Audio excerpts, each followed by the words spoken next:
Anladım ki aşkın bir anlamıyor mesele sadece budur.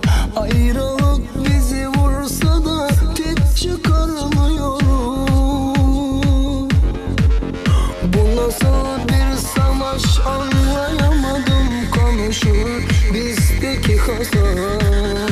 İstesen de kapanmıyor açılan yaralar.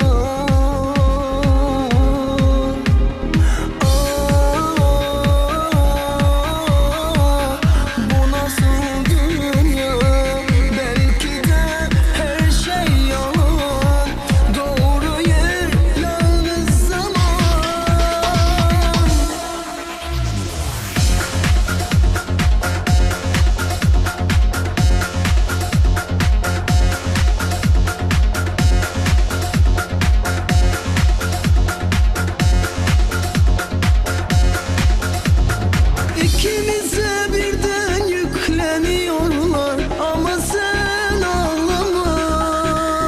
Durma git, bunadan anlaşırım.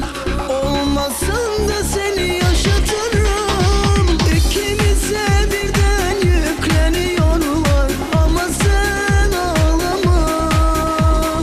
Durma git, bunadan anlaşırım.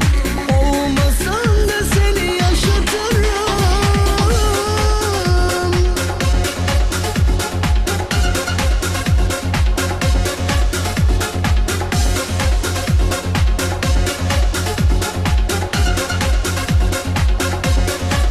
Anladım ki aşkın bir anlamı yok mesele sadece budur.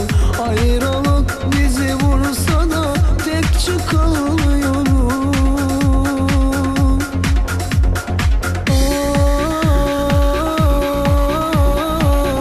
Bu nasıl dünya?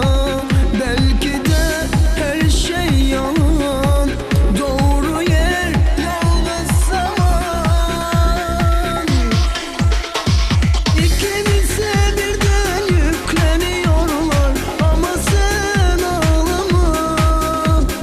Durma git, bunadan anlaşırım. Olmasan da seni yaşatırım. İkimize birden yükleniyorlar ama sen ağlama. Durma git, bunadan anlaşırım. Olmasan da seni yaşatırım.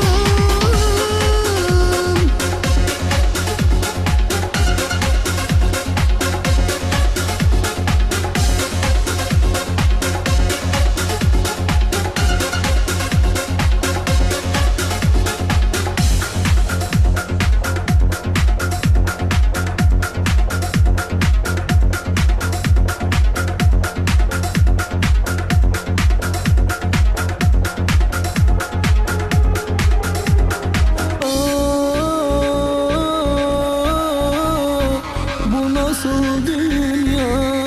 Belki de her şey